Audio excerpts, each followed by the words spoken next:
کے لیے فرشتے بد دعا کرتے یاد رکھیے، وہ لوگ ہیں یاد رکھیے جو اپنے باپ کے جگہ دوسرے کو اپنا باپ بتاتے ہیں یا اس کا نام لگاتے ہیں۔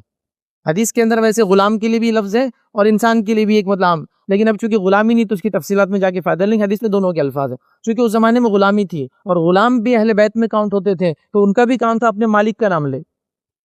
تو غلام بھی کسی دوسرے مالک کا نام نہیں لے سکتا تھا، اسی طرح ایک شخص اپنے باپ کے علاوہ کسی کا نام نہیں لے سکتا۔ آئیے اللہ کے رسول صلی اللہ علیہ وسلم کیا فرماتے ہیں، صحیح مسلم کی روایت ہے، آپ نے فرمایا اور کہا، اور جس نے اپنے باپ کے سوا کسی اور کی طرف جو ہے اپنی جو انتساب مطلب نسبت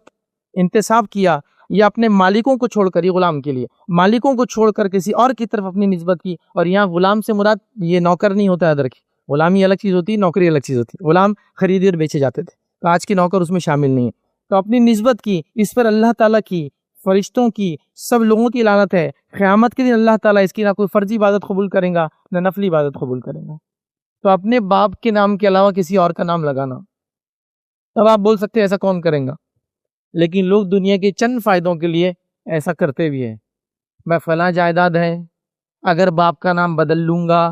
تو وہ جائیداد میں میری بھی انٹری ہو جاتی ہے نا، پرانی جائیداد، بادشاہوں کی جائیداد، نعوذ باللہ۔ وہ جائیداد کو ثابت کرنے کے لیے یہ تک ثابت کر دے رہے کہ بادشاہ سلامت ہمارے بستی آئے تھے تو ایک رات ہماری دادی کے ساتھ رہتے اور چلے گئے تھے، شادی نہیں ہوئی تھی، لیکن اس وجہ سے ہم کو بھی ملتی ہے جائیداد، معلوم؟ تو نام ڈالے جا رہے، سرنیم بدلو، باپ کا نام بدلو، فلاں چیز بدلو، چونکہ اس کے بینیفٹس۔ نبی کریم صلی اللہ علیہ وسلم جو اپنے باپ کا نام بدلے، عربوں میں غیرت تھی کہ بھائی اس کا خاندان ہی صحیح نہیں میرے باپ کا، تو لہٰذا دوسرے کو نسبت کر دو، اس کی نسبت کریں گے تو پھر سرنیم بھی اس کا آ جاتا ہے، تو یہ غلط چیز تھی، کیونکہ ان کے پاس بھی اونچ نیچ کا بڑا تصور تھا، خاندانی جو ہوتا ہے وہ مجھے انڈیا کے ماحول میں آپ کو سمجھانے کی ضرورت نہیں اونچ نیچ کیا ہوتی ہے،